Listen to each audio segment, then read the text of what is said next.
Okay, so after that absolute knockout of a keynote speech, we move on to the next part of our program today. It is a panel discussion which is called the Lexicon of Gender, Translating Women. And I'm going to invite all the panelists one by one and also read their short introductions. So first I will call Rita Kothari to come up.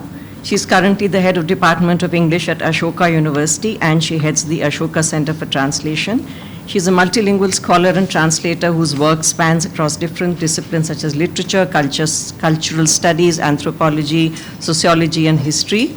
She's translated extensively from Gujarati and Sindhi into English, and occasionally vice versa. Movement across languages, contexts, and cultures form the fulcrum of her interest, making translation the prism through which she sees the Indian context. Among her many published works are The Burden of Refuge, The Sindhi Hindus of Gujarat, and Uneasy Translations, Self, Experience, and Indian Literature. Welcome, Rita. Round of applause, people. Next, I will ask Devika to come up. She's a Malayali historian, feminist, social critic, and academician from Kerala. She currently researches and teaches at the Center for Development Studies, Trivandrum, as a professor. She's authored several books and articles on gender relations in early Kerala society. Her translations from Malayalam into English have been highly acclaimed, and they include Nalini Jamila's autobiography and novels by K.R. Meera. Next, I would invite Basanta Lakshmi to come up. She's worked in Telugu newspapers for almost 40 years and is now a retired journalist. She's a human rights activist. She has translated a few books, stories from English, Demystification of Law for Women by Nandita Haksar, Roots of Periphery, A History of the Gonds of Deccan India by Bhangya Bhukya, and Shikhandi by Devdutt Patnaik are some of them. And next we have our very own glamorous Saraswati, who's a women and Dalit rights activist, a creative writer, translator, and a theater artist. She's closely connected with municipal workers, manual scavengers, and garment workers.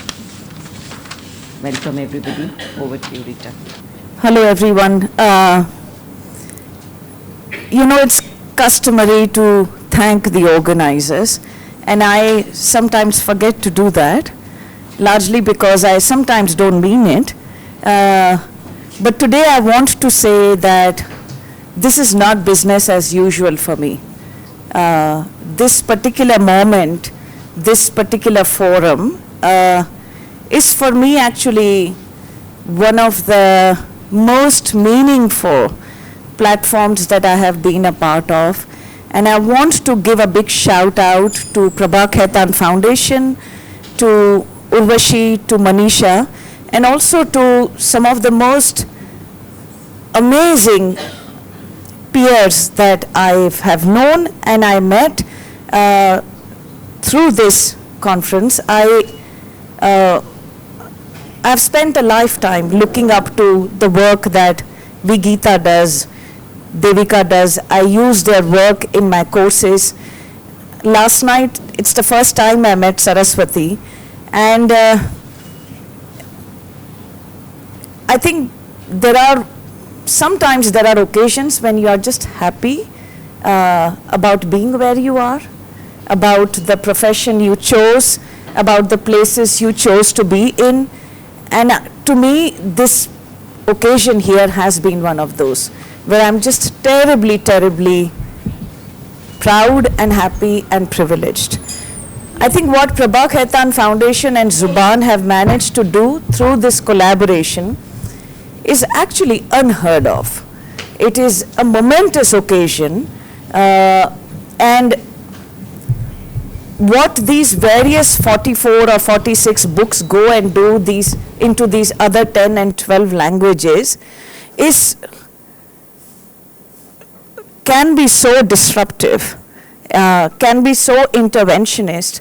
We will not be able to see the ramifications as yet, but like all meaningful things which are slow, which happen over a period of time, we will be able to see what this project has actually endeavored to create. And I'm hoping that this is not the end of it, although it is a celebration, but I'm hoping this is an interim moment and there will be more to come in the future. This morning about translation as a feminist mandate, And she used the word audible, which I thought was very interesting. She said, sometimes we are not audible. And I was reminded of a story that I translated from Gujarati into English. This was soon after 2002. One of the Gujarati writers, Meenal Dave, she wrote this story called Othar, which in English I called as Nightmare. And the protagonist is a well-meaning, upper caste, somewhat upper class Hindu, very much like me. And we get a sense that she could be working in the city of Baroda or something. The curfew has been lifted after many days, and she has to go back home, which probably looks like Ahmedabad. And I say this on the basis of the fact that the particular train she's looking for, which is called Memo when it goes from Vadodara to Ahmedabad, and it is called Demo when it goes from Ahmedabad to Vadodara. The city is not, we are not told which the city might be, but this is what I sense.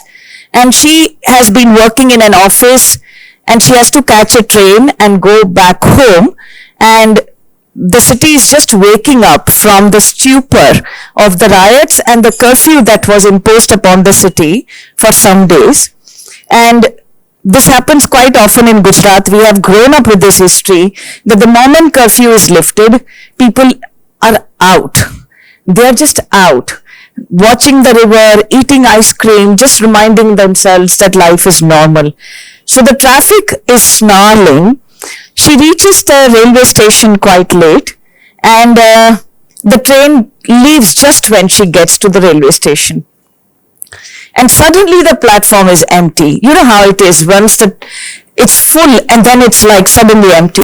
And then it is suddenly empty, and she wonders now, when is she going to catch the next train? And then she wonders, what will her husband say?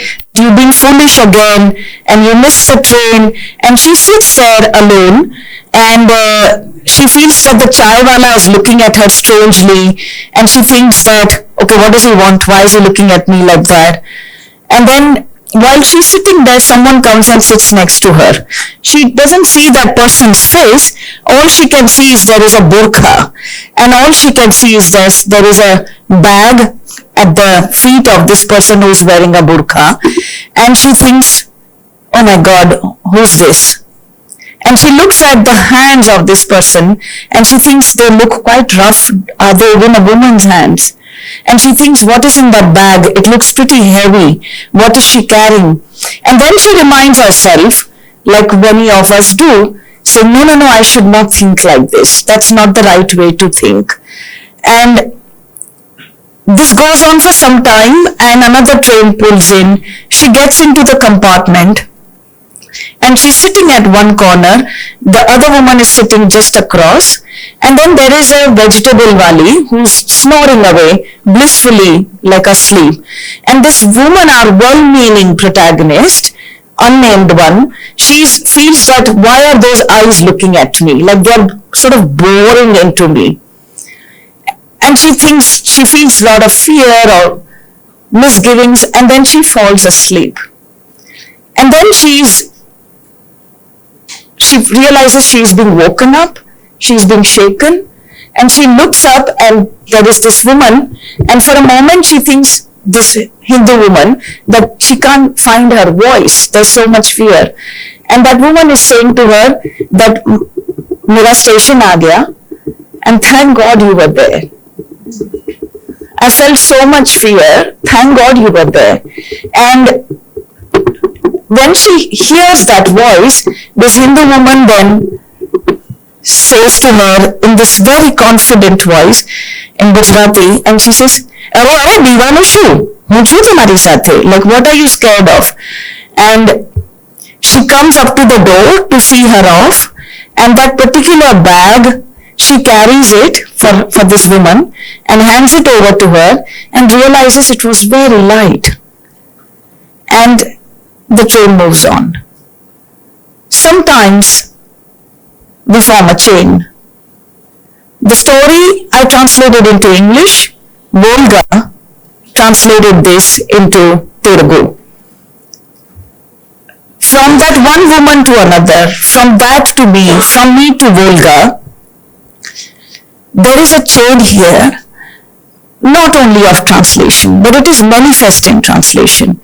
And a translation that is at the level of this embodiment, at the fact that, when you might, that the other who you think is the source of your fear, that other is like you in a woman's body and equally vulnerable and equally in a state of fear. And nobody is saying anything to each other much. Nobody needs to say to each other much.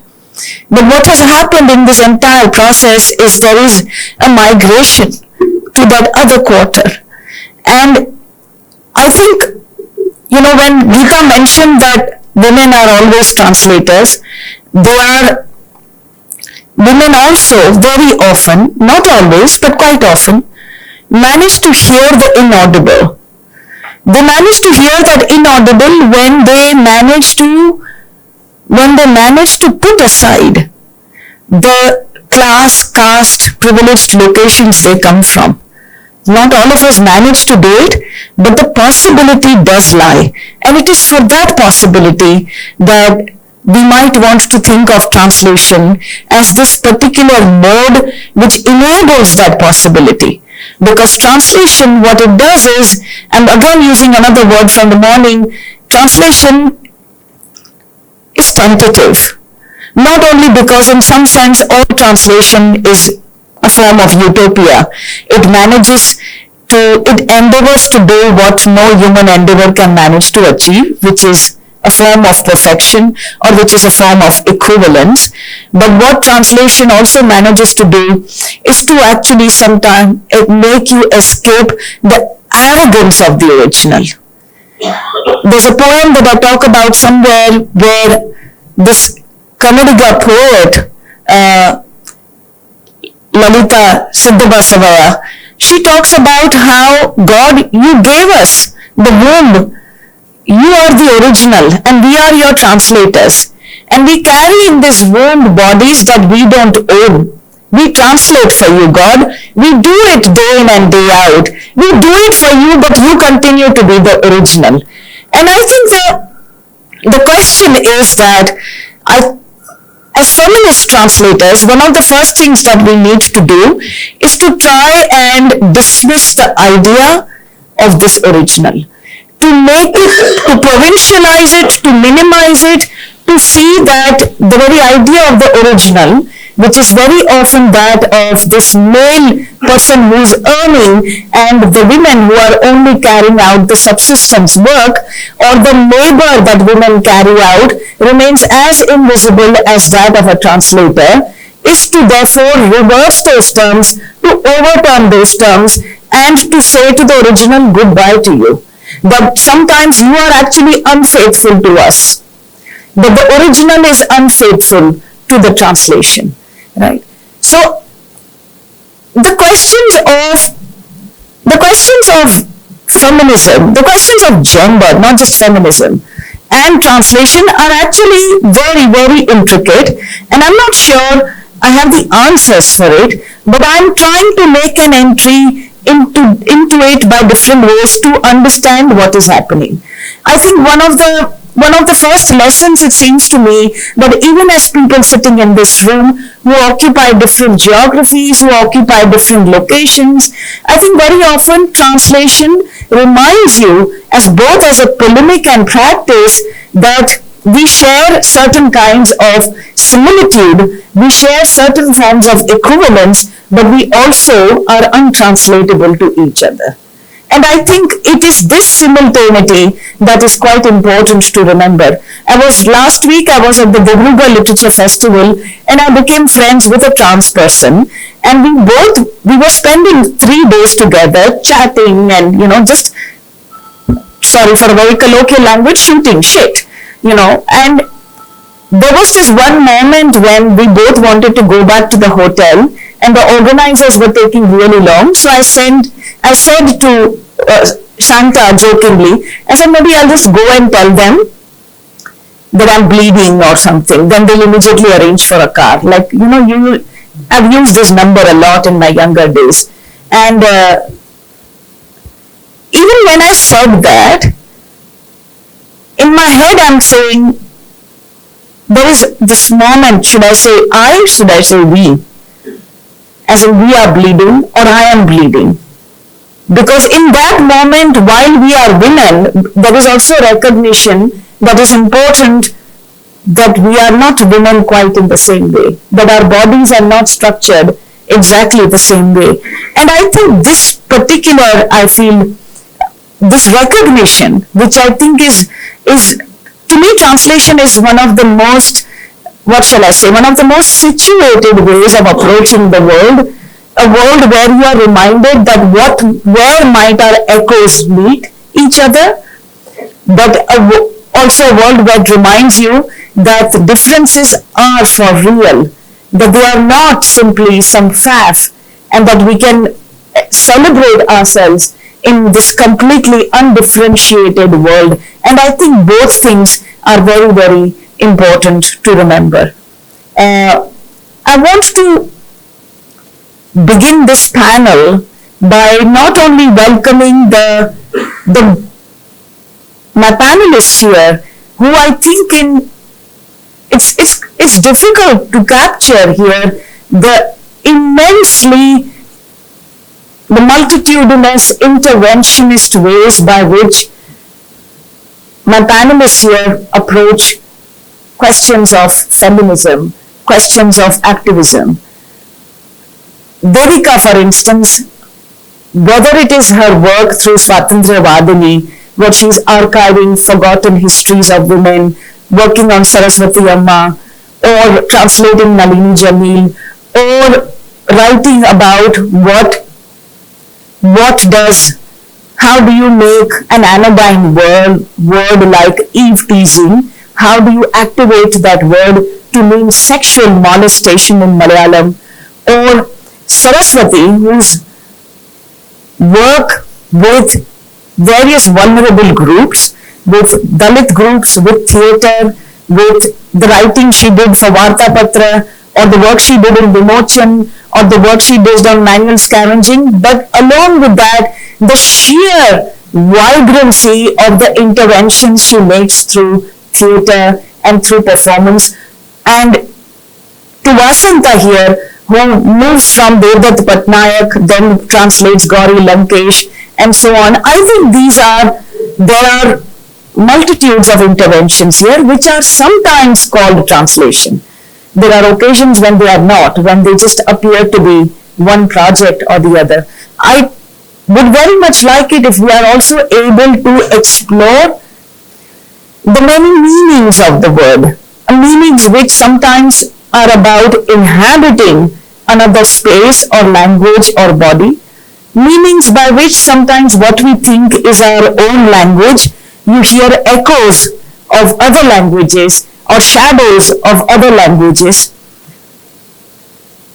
Sometimes we do it as a text, sometimes we do it just as a part of ordinary everyday life. Every time I made something called koki, which is one of the Sindhi things, it's like a paratha but not quite a pyaj paratha. My mother-in-law would say, "Acha te kanda na thopla banaya," that you made. And in my head I'm thinking, no mummy, it's koki. But she insisted that she will refuse to learn that word because there was this idea that who are the Sindhis? Are they even Hindus or Muslims? Who do they worship? And therefore, because I spoke Gujarati like a native, it was also very helpful to say that Apra Jeviche, she is very much like us. And Apre is a word that I could write so much about. Apre is people like us, right? It's not just we, but it is people like us. And in Gujarati, when you use the word Apre, it means us people and pe loko, those people, which could mean a whole range, right? Non-named, unnamed, and so forth. So she would say, આપણે લોકો પણ આવું જ બનાવીએ છીએ. We also do this. And or they would say, Rita આપણા જેવી જ છે. She's very much like us. And this idea of, therefore, let's erase any difference that we encounter which we are not able to make sense of. I think Geeta once again used the word legible.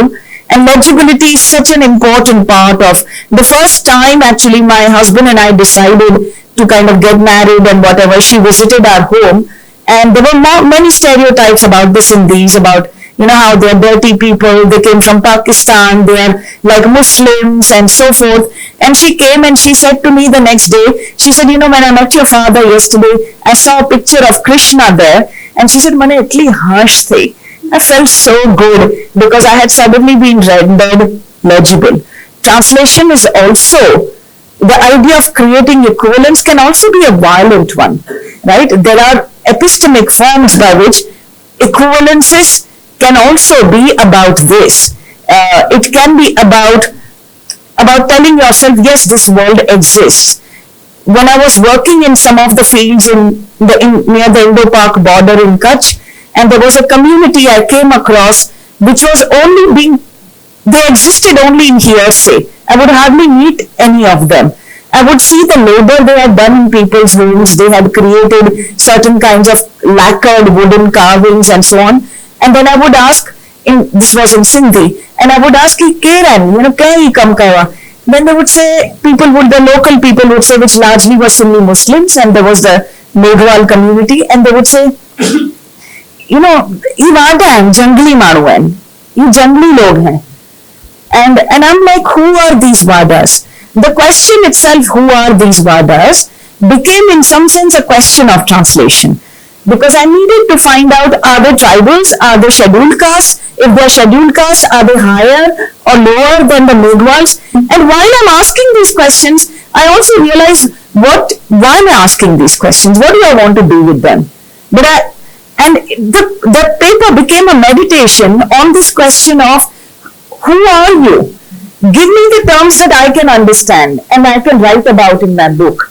And then I can say whether you are tribal community or you are SC community. The Vadas themselves would have one person who would be called Bodhabai, another person would be called Nurjahan.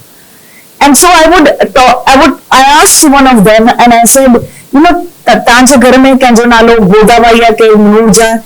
So they said, we are, once again Geeta was talking about stigma. Someone said to me that, we are such illiterate, dirty, stupid people. We are just like this. Sometimes we go with them, sometimes we go with them. Sometimes we become Hindu, sometimes we become Muslim. But people like you, educated people like you, are constantly asking us this question. And you're right. हमको एक तरफा होना चाहिए. We should be of one kind only. And that question stayed with me. That this desire, while we may write articles about the post-colonial hybridity and the hyphenated identity, but when we actually encounter it, we are not quite happy with it. We want people to become legible. So I think ethnography and fieldwork also raises very, very important questions of translation. So does the kitchen, so does the household, so does the world of textuality, and so does the work of activism. With this, I want to now move over to my panelists here, and maybe I will invite you, Devika, if you don't mind first, to speak about what translation means to you, and where do you see these gendered locations manifest themselves in the work that you have done as a...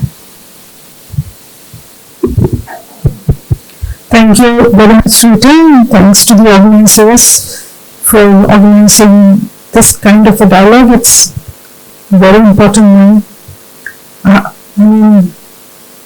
At least I didn't even prepare much for this because I've been swimming in these waters. So, it's, in a sense, I had no plan of being an academic or a researcher. I always wanted to be a writer for children. But at some point of time, it struck me that if feminism in Kerala was of course a very exciting moment for our generation. It gave us the answers to a number of questions that the Kerala model right, which were anomalies to the Kerala model, but impinge on our lives in a very direct kind of way. So we definitely wanted feminism in Kerala to have its own discourse, and which was not just a negative discourse. We wanted to have its own vocabulary, its own insights, its own conceptual insights into the history and society of Kerala. So I decided I'll become an academic, hoping that this will help. Well, I did work for some 9 years in the archives and libraries. That's the best part of my life. But then, coming out to write, I realized that I was basically, after some years, because you have to write, at that point one had to write in highly technical language. And I realized at some point that I was actually, like we say in Malayalam, Tadikade Pedipikkan. That is to scare the bearded fellows. Because high Malayalam and high theory were the privilege of, bearded men. And if you wanted to carve a space for feminist ideas in the Malayali public, especially the intellectual public, you really needed to speak that language and actually demonstrate that you can do it better than them. But that got boring. After a point, you are in a silo. Like you said, I think what Gita started with is so true, because there is an inherent impulse in the feminist ethic, not just in the politics, to reach out, to spread out, to abandon whatever can be called the homolinguistic address. That is, assuming that the language has only one layer or one dominant layer. So it comes naturally. It didn't come out of theoretical reflection or anything. It just came out of living a feminist ethical life. That's it. So I realized I have to take these ideas.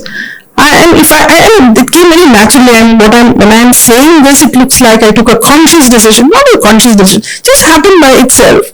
That I had to convert these ideas into words. That essay you talked about came at the point. 2008 was the time when I started moving out of this Tadikade Pedipikal mode into actually writing for other women. I mean, for women who are maybe outside feminism, for young people, for men who are conflicted about their masculinity, who are oppressed by masculinity, for people who were not really very, who were conflicted about gender itself, So I started writing. So then the question of how to make legible, how to actually also be self-reflexive about how we translate concepts. That became a very important concern, and it became a very practical concern. It was not just some kind of theoretical elucidation and clarity that I was seeking, but it became a very practical concern, and the only way to do it is actually talk to women. So when I wrote this book called Kulastri in Jandapanundai, what I did was to actually go to the colleges, speak with young people, speak with the first generation women learners in the Mahila Samakya. With Mahila Samakya ceremonies, we were actually working among tribal people and so on, and to actually find out what they thought, what they wanted to understand about the history of gender in Kerala, how they saw it, and gathering those insights and distilling questions out of those conversations was born this book. And again, they also wanted it to be pictorial. They didn't want just, and this is the interesting thing, everyone thinks that, okay, you give people simple stuff. I mean, that was a standard idea in masculine idea that women should be, all this feminism should be written in simple language. Simple language. Now, I found that the use of metaphors, and the women loved metaphors, which means that they're inclined to poetry, Let me say so.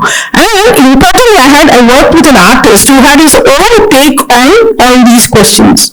So the art in the book is an independent register in itself, and it's been a popular book. I mean, it's a copyleft book, so it's available online for free download.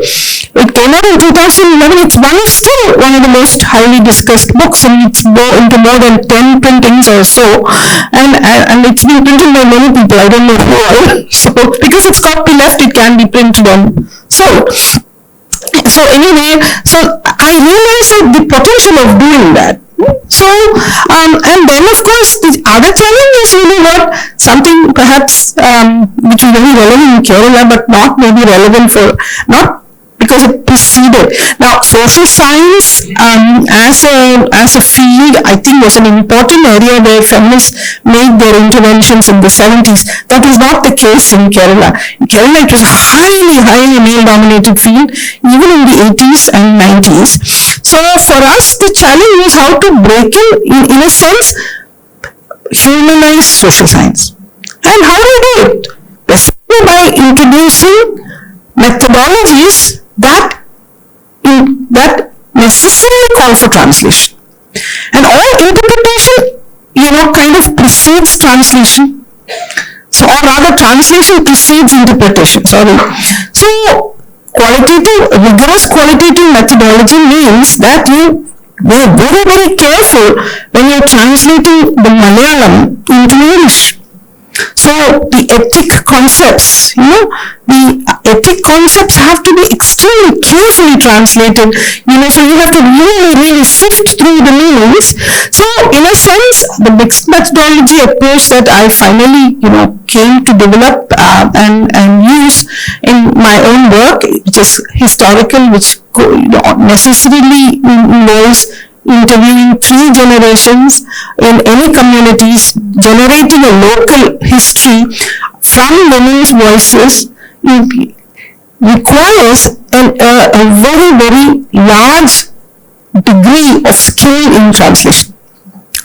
So that was the second register of, the third one was, of course, much more contingent on certain developments in the Malayalam literary public in the early years of this, please tell me out of time or something.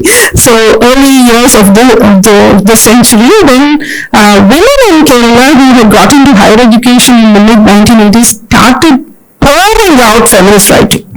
In literary writing. So some figures like K.R. Meera, for example, whose writing was extremely powerful, explosive, big, and I noticed that there was a way in which they were being folded back into patriarchal interpretations through the agency of even what I call the homo aesthetic circles of Kerala, which is it is actually a sociological institution of the Malayalam literary public. So you have a big name, whether it's a writer or a critic, and then there are a whole bunch of men who are, it's very, very close to homosocial, like Sedgwick says. So yeah, there is a great love among these men, and there is a way in which they follow back. Like Meera, for example, I remember one of the prefaces to Meera's early books, which is actually a part of modernism. She's just like she's got a little feminism, but not maybe feminism. She has a great anger towards patriarchy, but she's modernist. So you have and from that insight, I wanted to do at least make an entry into the history of the Malayalam literary public. And there I found that this strategy is like standard. This is how Lodambika Ambajanam, Saraswati Amma, Sarah Joseph, Kamala Das, Rajalakshmi, all the leading Malayalam women authors whose contributions are not just like adding some anti-patriarchal charge and stir. In fact, their aesthetic, they were within these larger aesthetic schools, but they were making explosive changes to those strategies. So, Ambarjanam, for example, is bringing sentimentalism into the liberal, the romanticist and Saraswati Amma, for example, is challenging socialist realism at some other level. And Sarah Joseph's feminism, for example, it's not reducible to the terms that the radical Marxist homoaesthetic circle placed her in. So these are things I could see. Suddenly it struck me that I need to translate. I wrote a book on that, but it struck me that that's not enough. I needed to shift them to another language and another literary public. And so this was to kind of apply the insights that emerged from my research on the Malayalam literary public.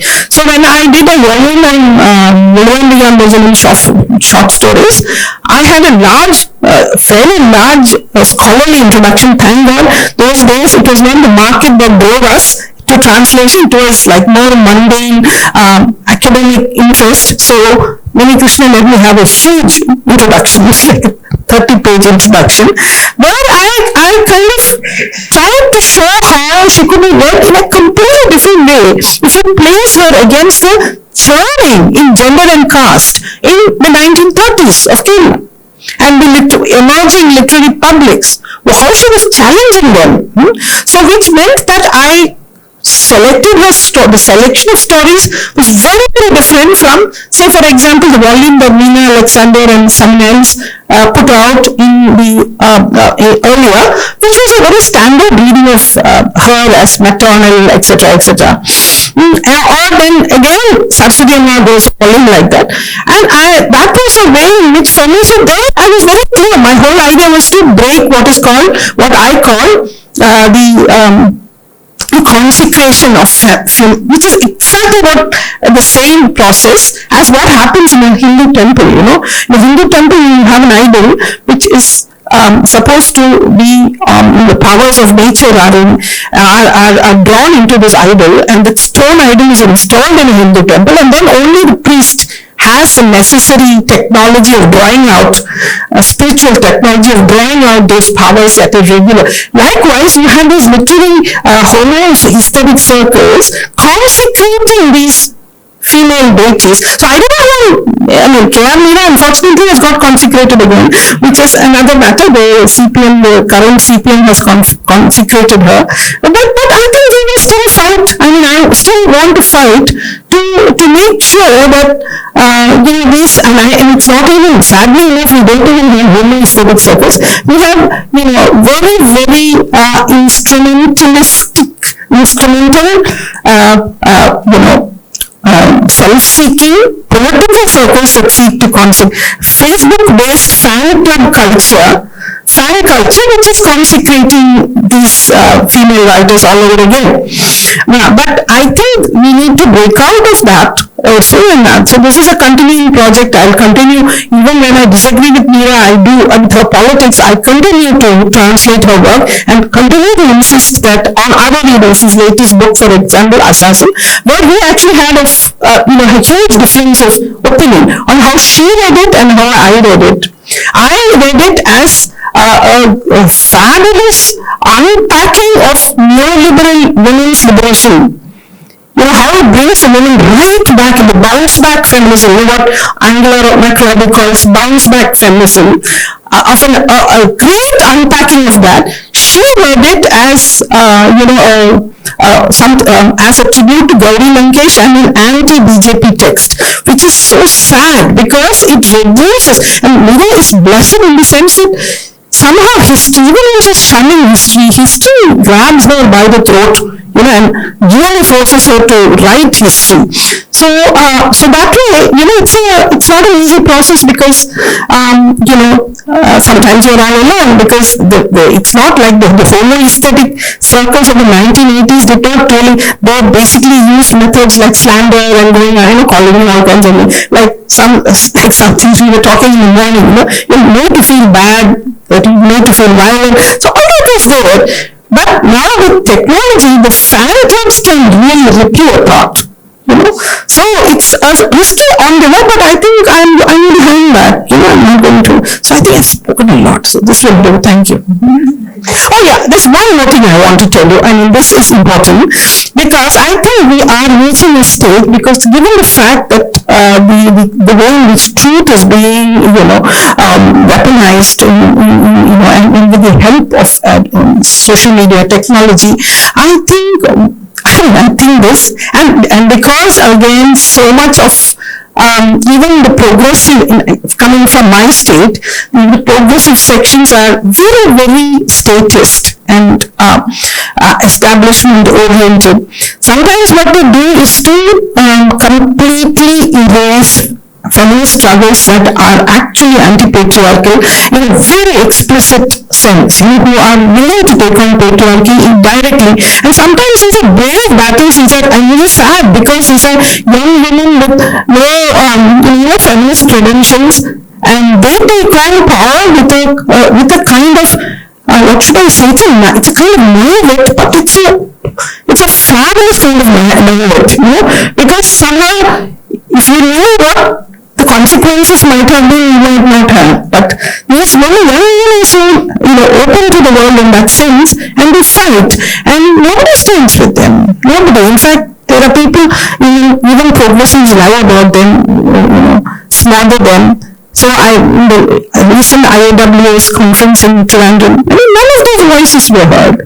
So I thought maybe history is not so enough, as I told you, the Swadhyamrayavadini part comes there, so that for me, that was a way of, that translation was part of archiving, these struggles from history and so on. But I thought maybe that's not enough. Maybe I need to turn these into fairy tales, because that's what they are. Power is you don't have a liberal state that actually responds to critique. You actually have a medieval Bharangara Raja. Bharangara is a word I coined from Bhayangara, of course. Bhayangara is he who causes fear. Bharangara is he who would cause heaviness. So whatever. So that's the kind of vision that you have. So you have to turn those into fairy tales, maybe. So fairy tales cannot be erased. History can be erased. Fairy tales can't be erased. So that's another kind of translation one is trying to attempt now. Thank you. Thank you so much, Devika. Saraswati, I'm coming to you now. Okay, I'm coming to you now.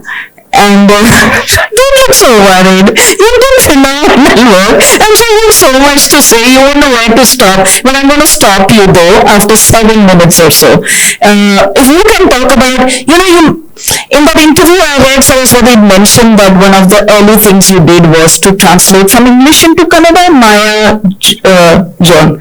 Tyagi's case. But then I also feel like you translate across forms, you translate across constituencies, across different kinds of groups and so on. So maybe if you could simply talk about what is your journey and how do you see your role as a translator?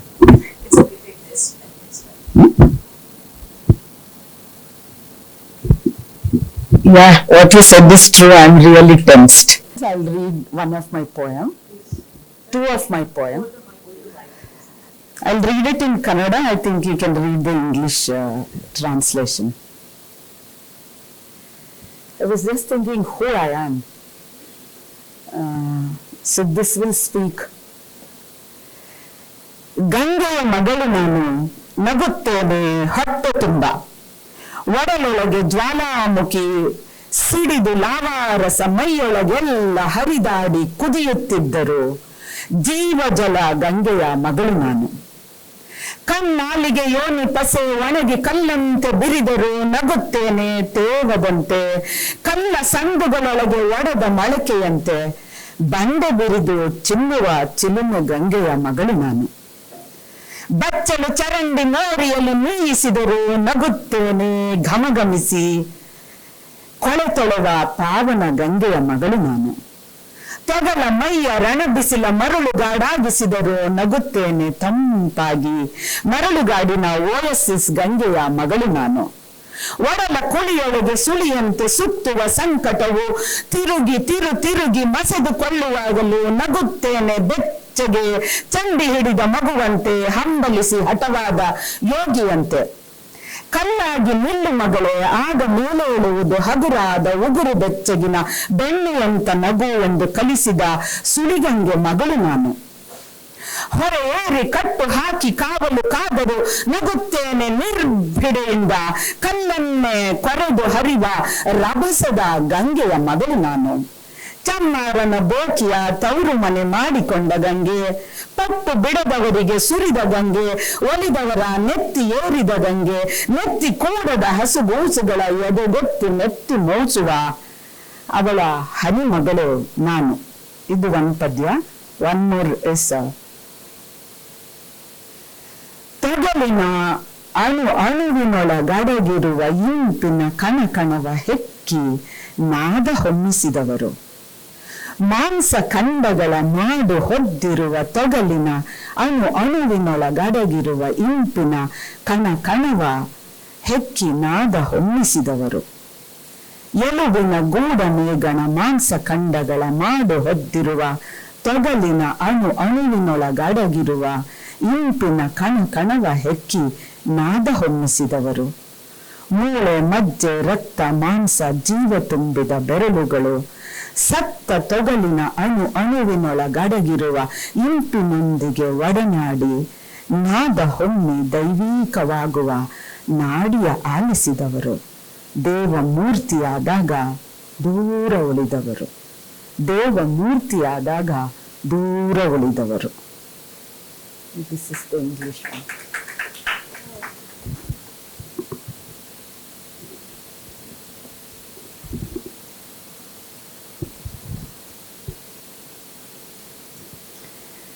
I am a daughter of water Ganga, laughs belly full, then volcano blasts, and lava runs all over, boiling the body. I am a daughter of Ganga, lifesaver.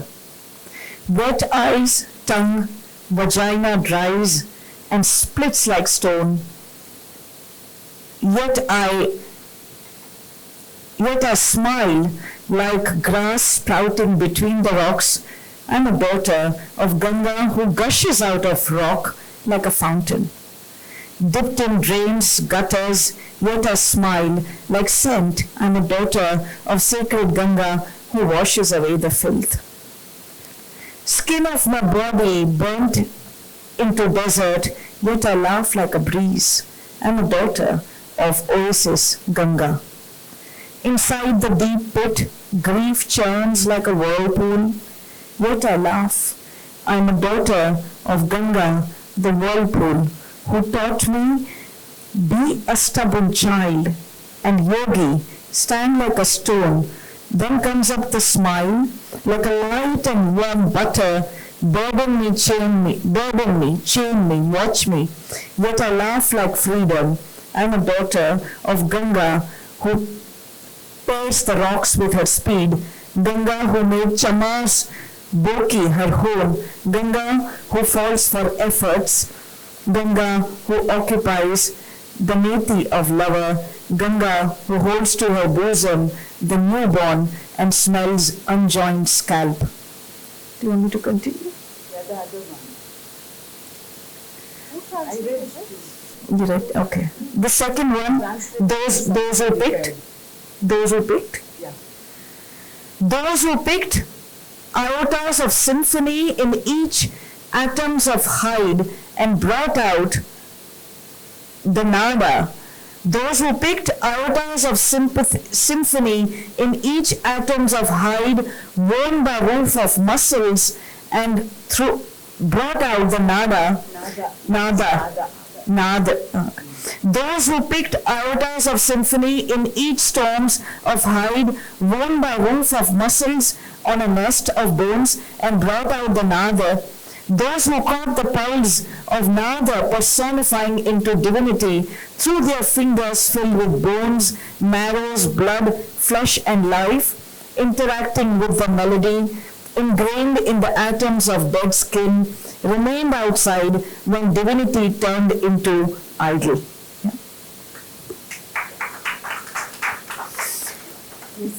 After listening to what Geeta spoke and what you spoke and what Devika spoke, so I was just wondering, for me the whole process has begun like I didn't choose, I want to become that, I want to do this. But I got involved in the process. Something inside me, made me, just take that. Then I started walking and, try to take it. And then if you ask, I always tell it in my own language. It is like a bonda and pakoda thing. First, pakoda is a different shape.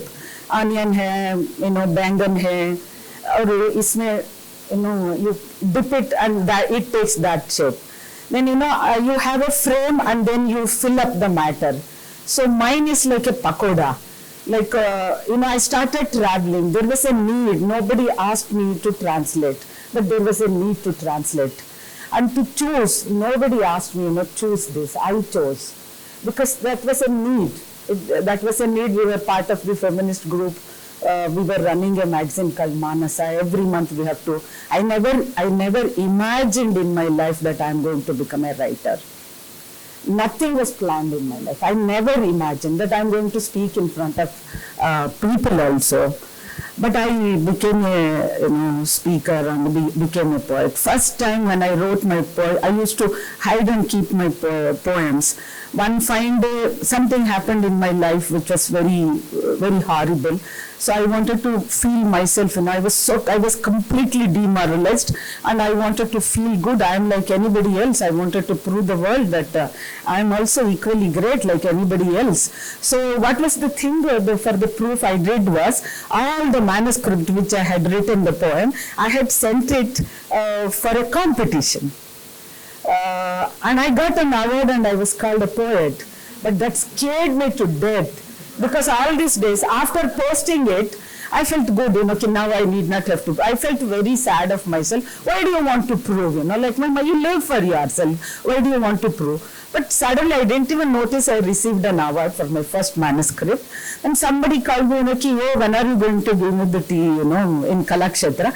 I said, for what? You have won the award. I said, please don't joke it, You see, that was the first time, Du Saraswati, my name. I had written it as Du Saraswati. So I really got scared. Like, now people will call me poet and then call me to, read my poetry. But I was damn scared because I was not good in grammar. Any Shishta Bhasha, even Kannada also, highly literary Kannada, scares me like English. So then I went and asked one of my teacher, see, I'm really scared. If somebody asks me, do you know grammar of Kannada? Then I have to say, no, then, how do you write poetry? So then my teacher said, why are you bothered?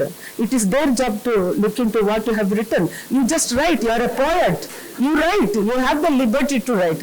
And she's a very great linguist, KVN. Then, that gave me an assurance, and from that day, whoever calls, I go and read my poetry. But don't ask me about the grammar. So it was a need for me. What all I have translated? I have translated right from the leaflet to the novels and the biographies.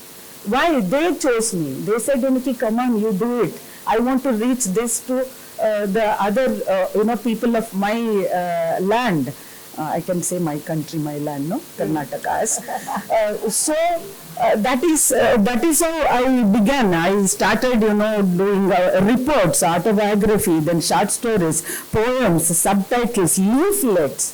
Always the people who spoke English were the first one to write the leaflet. Before we understand the concept, they used to understand and write the leaflet. And by the time, this bourgeoisie in the beginning in my teenage, that spelling even to this day I don't know. How to pronounce also. Is it the bourgeoisie or it is bourgeoisie, like that.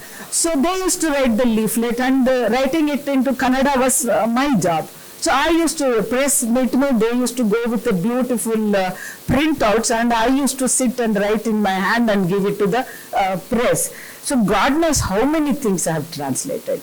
Especially Bal Gopal. I'm happy I met Vasanta today. Recently I saw Bal Gopal. Some people are very difficult to understand, but you have to understand. Bal Gopal is one. I was dying, like I used to call and Sridhar, ye kya bol raha hai? I used to call somebody else, Ramdas, you please tell me. But I have to read Bal Gopal. And I think he is the first Marxist who dealt with the issue of caste very seriously. So that also I have translated. Then I felt yes, now I understand the language. I think I can also say I'm a translator.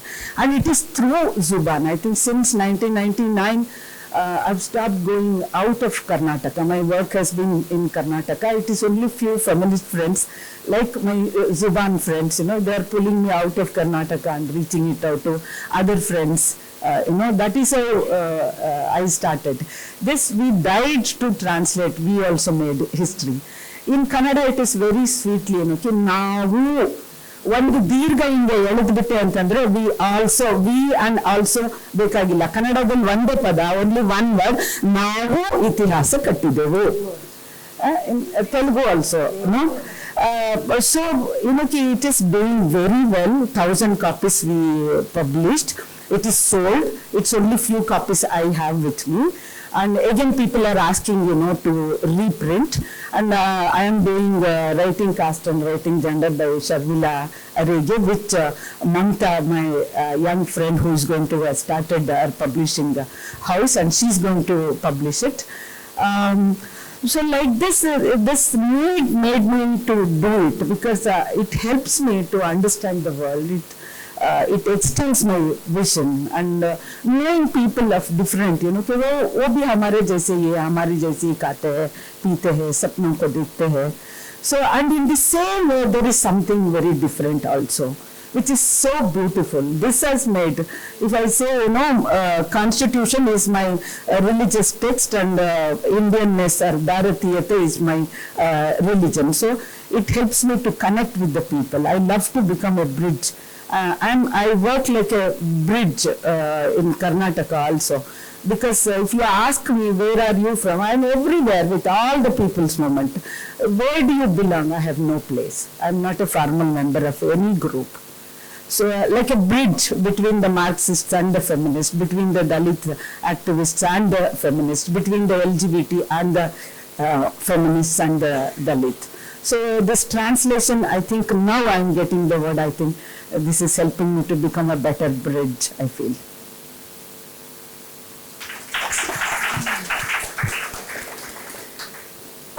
Vasanta, there's been so much that has already come up in the panel, but in the light of what you heard, but also in the light of the huge work you have done as a journalist, as someone who has translated so many books and so many genres, what do you have to say? If you could sort of maybe pick on one or two books that you especially want to speak about.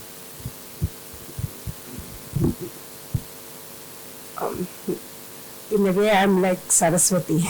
I also didn't choose anything. I was associated with different movements, and as part of that, whenever there was a need to do some translation, I had taken it up. So I can't really say whether they were feminist or whether they were something else. I mean, the choice that the books that I have done, it was one very early was Demystification of Law for Women by Nandita Haksar. It was serialized in our newspaper. So that was, I mean, I didn't think it was a feminist one, so I had to do it, but it was a need for the newspaper they had asked me to do it, I did it. And then I published it myself, that book with her permission, and it was sold very well in Andhra. I mean, very simple text and very easy for everybody to understand also. And usually by then the feminist literature that had come out was a little difficult to follow, and like she said, like bourgeois kind of a thing. It is so many difficult words were there, so many postmodern words were there, so it was not easy to translate the feminist literature into local languages, whichever it is, because the concept itself is alien to us, and there were no vocabulary to transform the whole thing coming into it. If you have to explain and in the whole concept which comes in English in one single word, it takes many sentences in Telugu. Then the text gets diluted, but still it's so alien that you have to explain. So this sort of a problem I had faced earlier, I did one called Kombahi River Collective. It's a black American statement. How they are different from the white feminists. So in a way it was very, I mean, at that time I found it very, very informative like. But none of the, it was exactly like the, where the Dalit women here could identify with it, the same position they had taken. But I don't know whether how well I did it, but it was very difficult for myself to follow. And I think maybe the same with everyone else also, because I haven't heard anybody saying they read it or they identify with it. So it's sometimes I feel it's a timing also. It was too early for Dalit women to read this kind of a thing at that point of time in Andhra. But later when, see, there's one example I wanted to tell you, that Gauri Lankesh book, Geeta Ramaswamy had published in HPT. It was soon after Gauri Lankesh was killed. So many people thought she was associated with extreme politics and she got killed because of that. So many of them didn't know her work or her other concerns with the society there. So when that book was brought out, and a lot of us put together, we had done a quick translation, and I had edited it. So when I was reading it, I could see the whole gamut of her concerns. Like she had written on Lingayats, she had written on MLA, so many other things that were there. So it was, yeah, so many things, yes. It was a collection which came in English first and then got translated into Telugu. So we could, I think all the readers over here also would have appreciated that she's a widely written person, and it's bracketing her into some left politics is not right. So the killing itself was not right in that sense. So in that way it was, I mean, we could see that the whole her life getting translated into for the Telugu people to appreciate her more. So translation, I think, helps it in that way. You know, your whole concerns, everything gets familiarized into a different milieu also. People can appreciate what she has done. So that's one comparison that I feel from Kombahi to this one, where that was meant for the Dalit women here, but they hadn't interacted with it. While this Gauri's book was well read and happened. The latest one that I had done was Shikhandi, that is part of Zubaan translation, this thing. This was a total new experience for me because I was not familiar with many words that Devdutt Patnaik had used in it.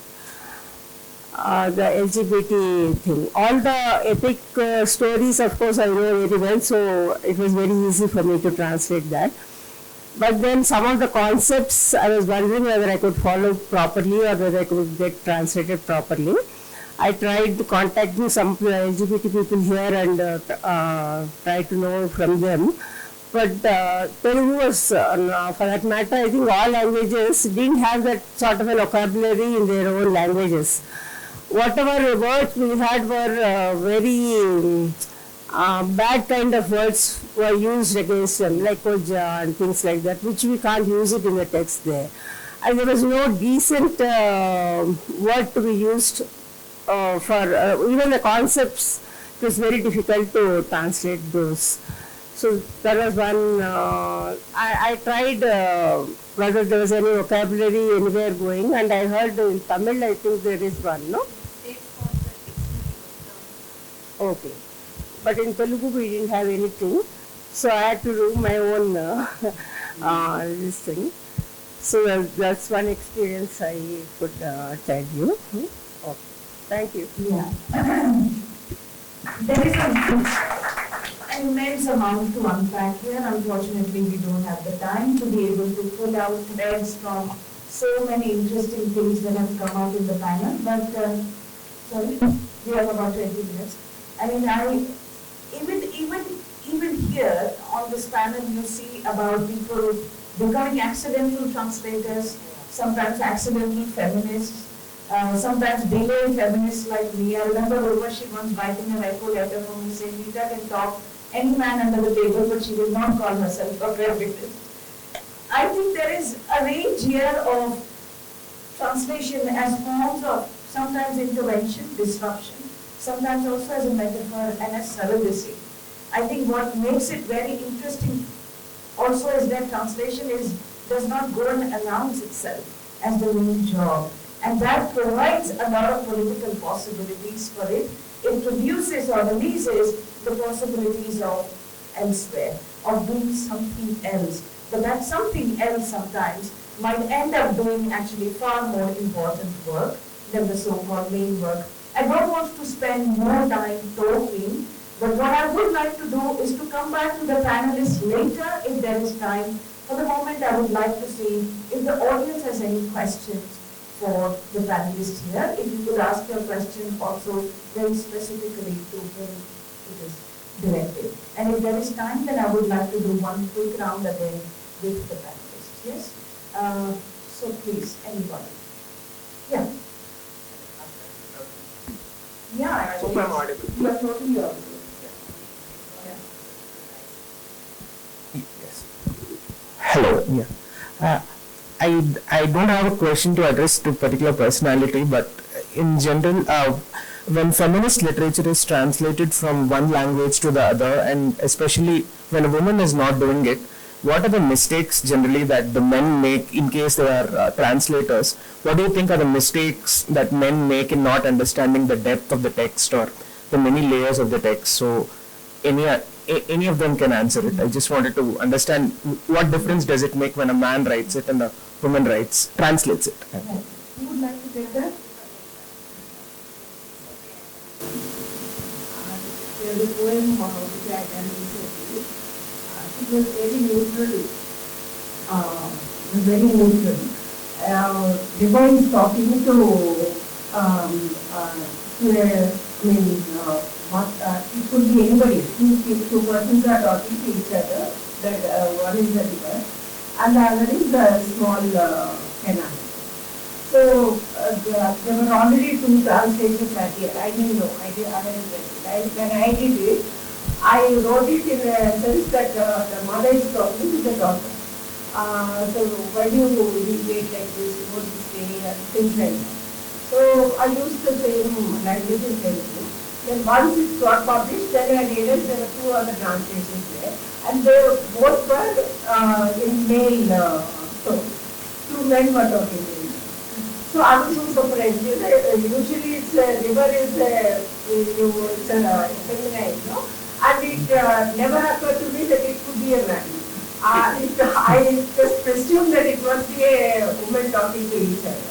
So everybody was very surprised also. That's what I got. Now, I want to offer you a different kind of example where a male translator picks up a text which is highly derogatory. It's written by a woman, but highly derogatory. For example, the title of the lead story is A Lesbian Cow. You know, it refers to. It's too terrible to. I don't want even to mention it. It's such an enormous insult to lesbians, and it's trauma porn. You know, it's like there are enormous descriptions of 12-year-old girls being raped, and they enjoying rape. Only that it's written by a Malayali woman. So let's not just blame the translator. The translator thinks this is great feminism or whatever. And you had Scroll publishing an essay which calls this intersectional feminism. So, you know, it's easy. The problem is a lot of men think that if it's a woman writer and she's writing about violence, gendered violence, then it should be feminism. That's an example. Maybe we can come back to it because it's also not some known. Yeah, okay. But I'll see if there are other people in the audience. Yeah, Nasreen. Hi. everybody spoke such interesting things. I want to know how often do you work with the original writer when you're translating, and what does that impact on your translation? This is a very practical point of view, but obviously if you're writing about someone, a book was dead, that's a different story, but how much do you enjoy that process? Saraswati, have you done that?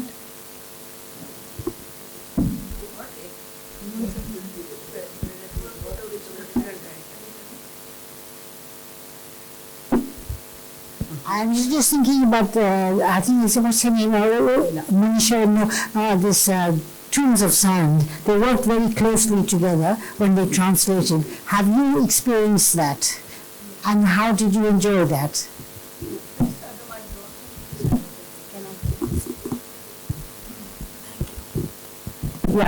Yeah, that's been the norm for me. When you're looking at historic texts of deceased people, you place it in a certain very nuanced and complex history and read them. But when you're working on texts of a person who's still alive, it's very, very important. Because again, see, in most Indian languages, you don't have, you have many ways of referring to she. Okay? It can be derogatory. In Malayalam, if you call someone aval, it is disrespectful. You will use she only for. So how do you bring out the nuances of the application of she at every point? That is something that has to come out through a discussion with the author. So that's very much there. But then there are points in it, like I just said. There are books where we have actually disagreed. I mean, about what is really the core of the text. So the author can think of something as the most important part of the text, and the translator can think about. And I think translators need to assert. They need to assert in the sense they need to defend their choices and assert. Their ways of reading the text, because translation is not just something that is following, holding the tail of the original and walking behind it. It's something that just follows the text, the original, whatever, mechanically. Because the original is also a constructed idea.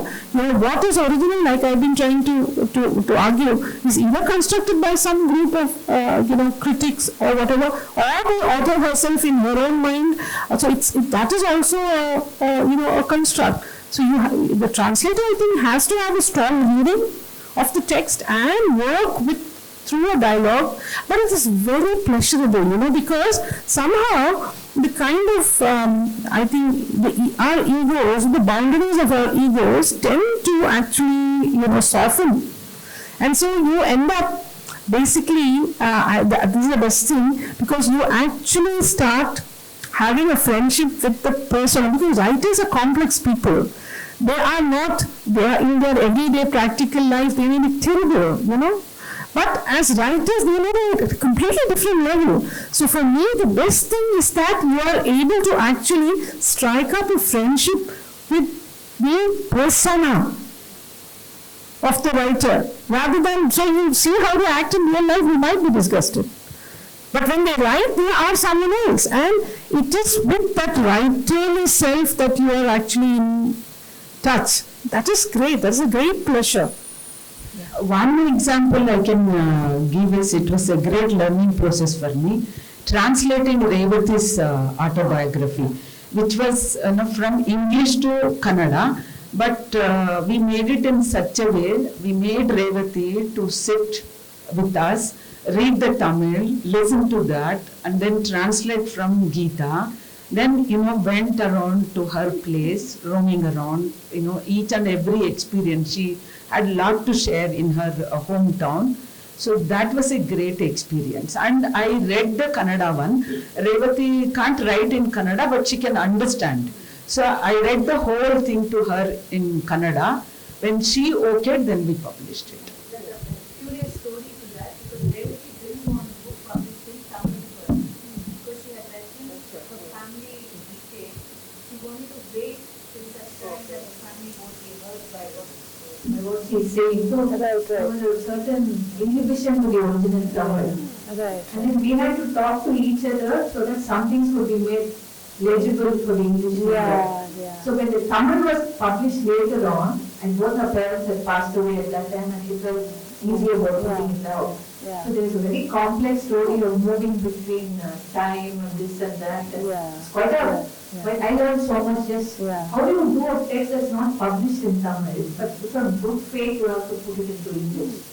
No, I complicated process. That actually also brings to the fore the whole politics of this. Like Malini Jamila's translation of her autobiography, I mean my translation, went to some, it was published early on, went to some big publisher who sent it on to another Malayalam translator who edited it down into legibility. You know, she has a way of storytelling which is very visual, which is very common for people who haven't been in formal education. So it's very formal, it's like scene by scene. So all of it, all her childhood is like as if it is unfolding in the present. And it's important to retain that style. Instead, this other translator, whoever was given, not whoever, I know who that is, well, did this violence of converting all of it into past tense. And so when I had to fight to actually see the draft before it went to press, and I'm horrified. And it's only because of Vinishi I actually saw that text. You told me that it's going to press. And I was completely horrified to find this. And then I fought with them. I said, I want a press conference and I'm going to announce this. Then they were scared, and then they let me do this large interview with her, where I kind of brought this up front, saying this is butchered in this way, but this I know how this is in Malayalam, so this is, how do you understand? She said, yes, there is a logic to it, in the sense that for her, these memories, many of which are highly traumatizing, are very much in the present. She dreams of them, you know.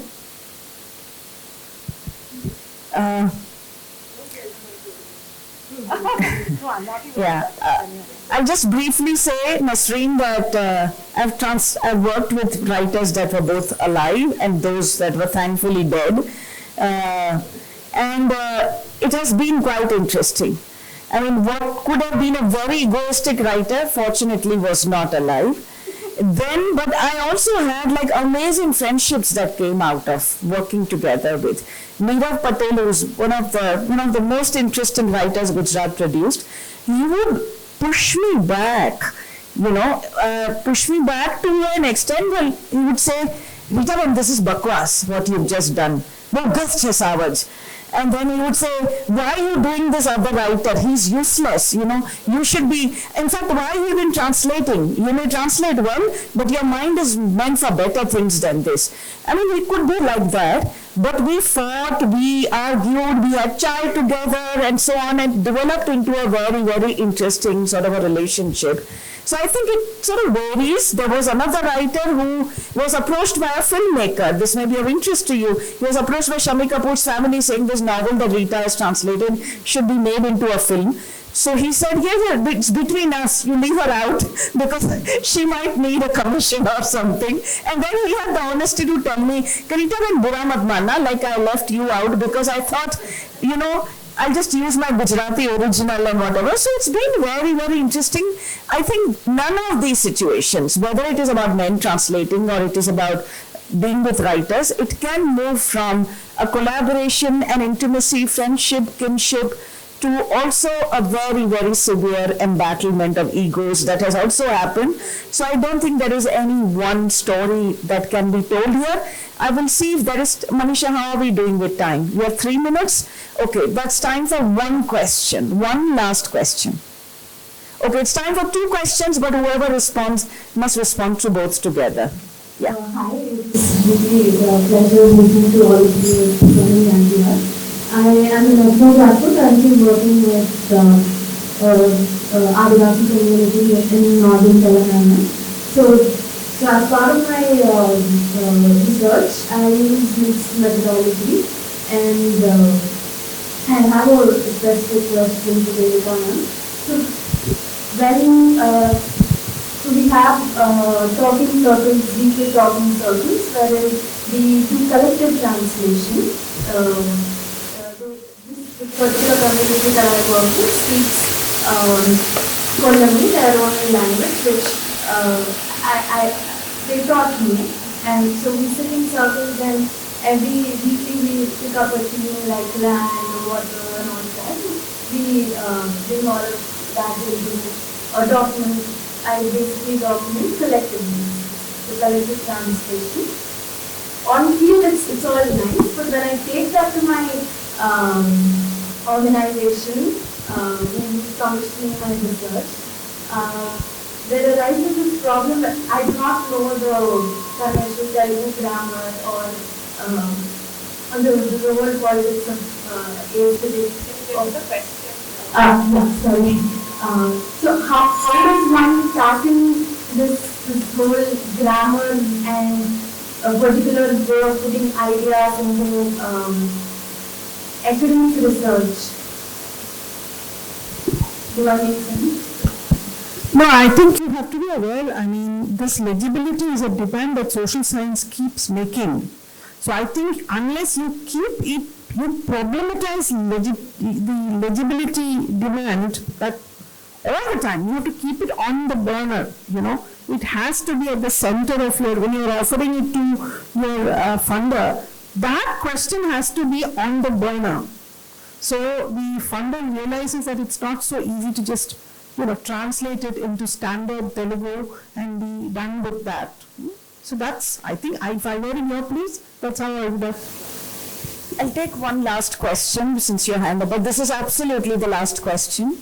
And please. Good afternoon. So my question has actually one question. This morning we'll be talking about gaps that sort of exist within language and gaps that come when we are translating from one language to another. I would also like to bring in the question of how people, persons with disabilities, engage with these stories. So, Ma'am Devkaram also mentioned how art comes into translation, right? So, when we, and you also touched a little upon technology, the challenges that come with disabilities. Why can't we think of translation studies as a sort of, a discipline where we can include technology in certain ways, so that storytelling can bring in visual elements and auditory elements as well, so that this will open up a new experience. So can that be done? What kind of challenges would be there? Because right now we're just talking about translating from text to text. And I agree. Thinking of how to open up these stories. Absolutely. To because of disability. What would be your response to that? I think people are beginning to do it, but it's very, very slow. People are beginning to do it. In fact, a very lovely translation studies scholar, Christy Merrill, who teaches at University of Michigan Ann Arbor, she has recently almost lost her eyesight. And now she is beginning to actually not only do it for her own lectures and her own books, but inviting scholars from across the world to say, can you send audio files, but it's very slow, so you're absolutely right. These are certainly questions to think about. I'm running a little out of time, so unless someone has a pressing need to say something, Saraswati, you look like you want to say. Yes, please. You can have the last. Two things which is not connected with the question she asked. I have done my thesis on Safai Karmacharis. So there, I tried to break this academic frames by inventing my own ways.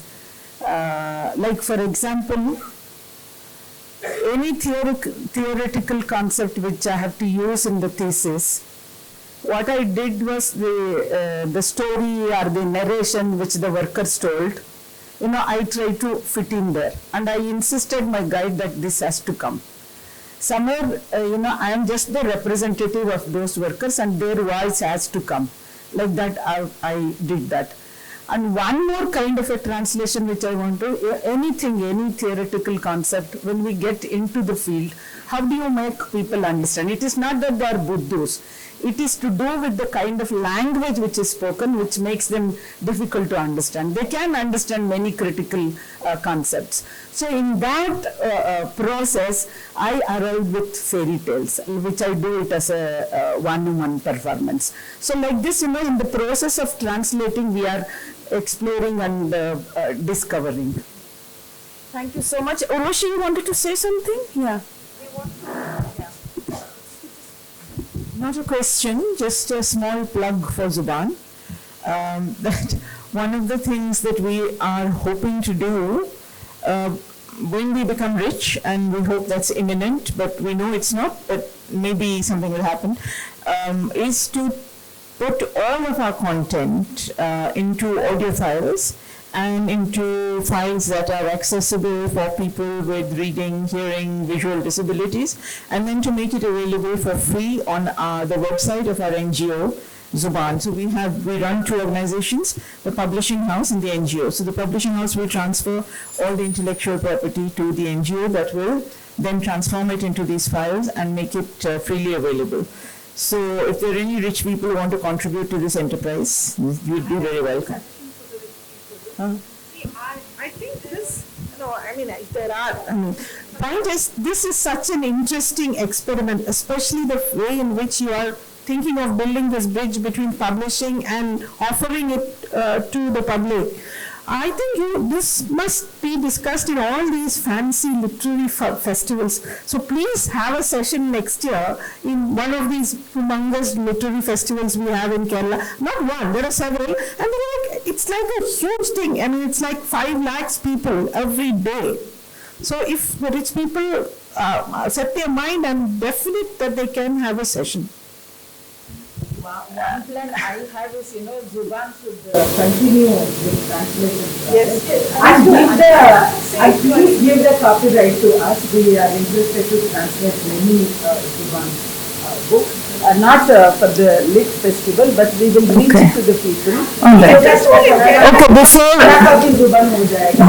So that I really make a request on behalf of my publishers. Okay, we will be looking at the moment so much, and please a big shout out, a big applause for all the panelists here. Thank you all.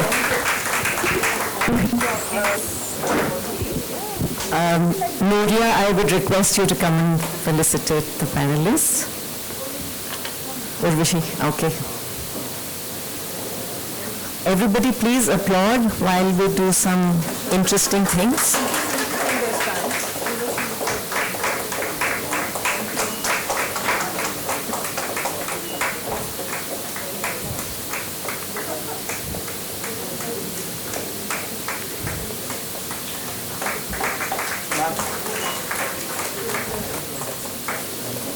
अब photo ले लीजिए. You have to hold the pose. Hold the pose. Yes. Pose with it. Yeah. Ma'am, बहुत जल्दी करो, थोड़ा धीरे. हाँ, थोड़ा धीरे करो. हाँ, फोटो लेना रो. अच्छा मुझे वो बुक नहीं मिला. Okay, one last round of applause. We are going to break.